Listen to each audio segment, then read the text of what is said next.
A Revolução Francesa, que é a queridinha dos historiadores, tem entre suas causas a causa política, né, que é o excesso de poder da dinastia de Bourbon, absolutismo exagerado. Entre a causa econômica, a economia atrasada, praticamente feudal, enquanto a Inglaterra era industrial, a falência do Estado francês, os gastos desregrados, enfim, a situação econômica gravíssima, a inflação sem controle, o Estado controlando demais a economia e prejudicando a todos. Né? Na causa ideológica, nós temos o iluminismo e a influência da Revolução Americana, principalmente da Declaração da Independência de 4 de julho de 1776. Isso vai influenciar diretamente a Revolução Francesa. A Declaração dos Direitos do Homem e do Cidadão, escrita na Revolução Francesa, é influenciada pela Declaração da Independência dos Estados Unidos, de 4 de julho de 1776. Na causa social, nós destacamos as profundas desigualdades. Né? A França tinha uma sociedade praticamente medieval. E na parte baixa dessa, você tinha o clero, a nobreza, a burguesia. O clero e a nobreza com todos os privilégios, nem impostos pagavam. Burguesia, camponeses servos, camponeses livres, até chegar ao sans-culottes, o povão de Paris, que a nobreza considerava como uma ralé imunda, que não era. No meio do sans-culottes você tinha o cara que tinha uma pequena alfaiataria, que dava emprego a 2, 3 pessoas, o cara que tinha uma pequena padaria, que dava emprego a 2, 3 pessoas, o cara que tinha uma pequena oficina, quer dizer, você tinha o embrião do que a gente chamaria hoje microempresário. E, como tinha o cara que dá emprego, o cara que trabalha para ele, você tinha também o embrião do proletariado francês. Claro que você tinha o cafetão, a prostituta, o batedor de carteira, o assaltante, o pedinte, o vagabundo, enfim, o despossuído, o miserável, sem nenhuma perspectiva.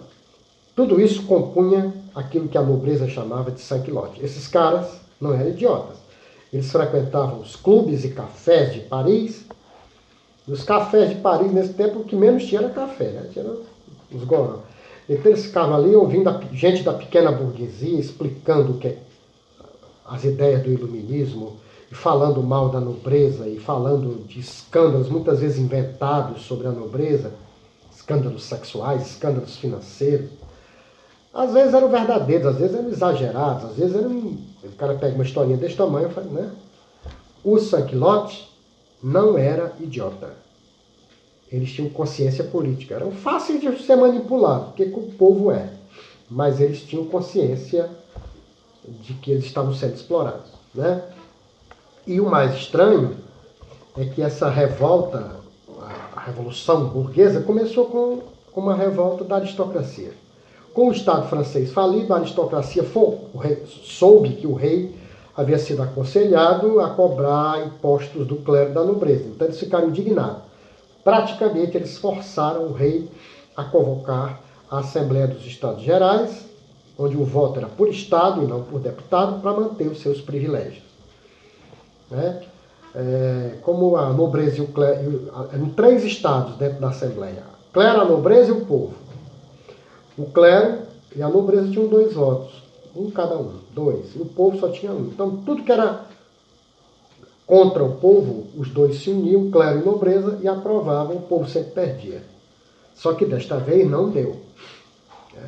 Os deputados do terceiro estado, representando a maior parte deles a burguesia, tanto a pequena quanto a grande burguesia, eles propuseram uma mudança no critério de votação, que não foi aceito, então eles se separaram dos Estados Gerais e proclamaram a Assembleia Nacional Constituinte.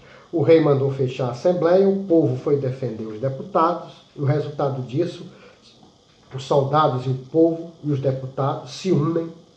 Dali os soldados levam o povo, armam, entregam as armas do arsenal, e aí eles precisavam de pólvora, eles invadem a Fortaleza Real, a Bastilha, atrás de pólvora, e acabam encontrando outra coisa.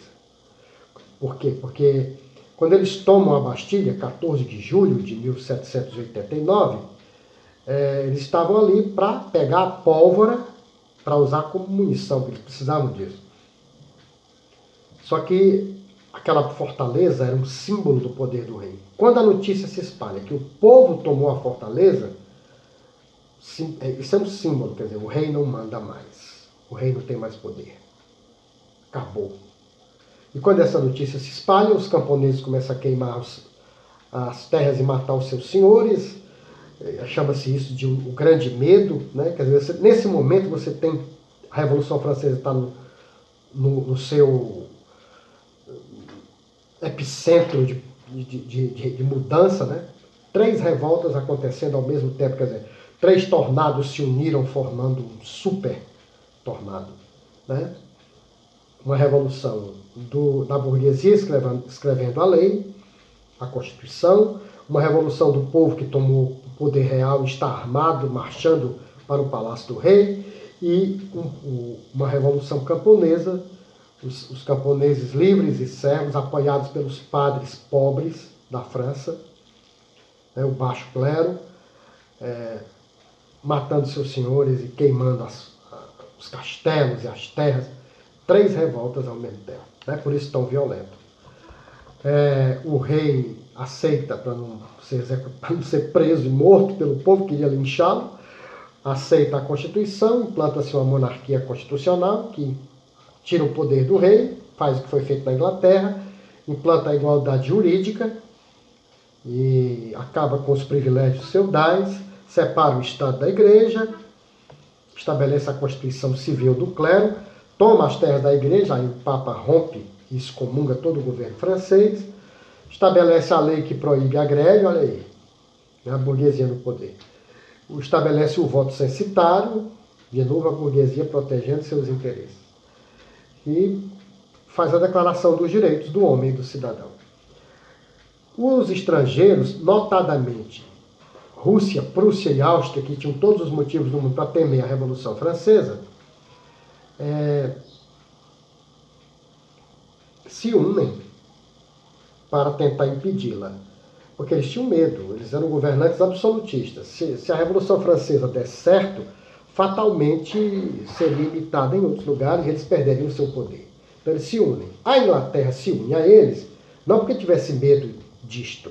A Inglaterra tinha medo, sabia que se a França se modernizasse, acabasse com os vestígios feudais, a França se tornar um país industrial e ia concorrer com a Inglaterra. Por isso a Inglaterra se uniu a esses países contra a França. Foram derrotados na Batalha de Valmy, em setembro de 1792, e dali em diante aquela bandeira das 3 cores passa a ser o símbolo definitivo da Revolução Francesa. Por que as 3 cores, vermelho, azul e branco? Foi sorteado, jogou uma moedinha para cima? Não, por causa dos ideais da Revolução Francesa. Égalité, fraternité e liberté.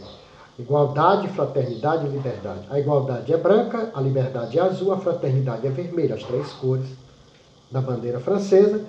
E naquela batalha, o heroísmo dos soldados que vieram de Marseille, que entraram na batalha cantando uma canção que virou o hino da França.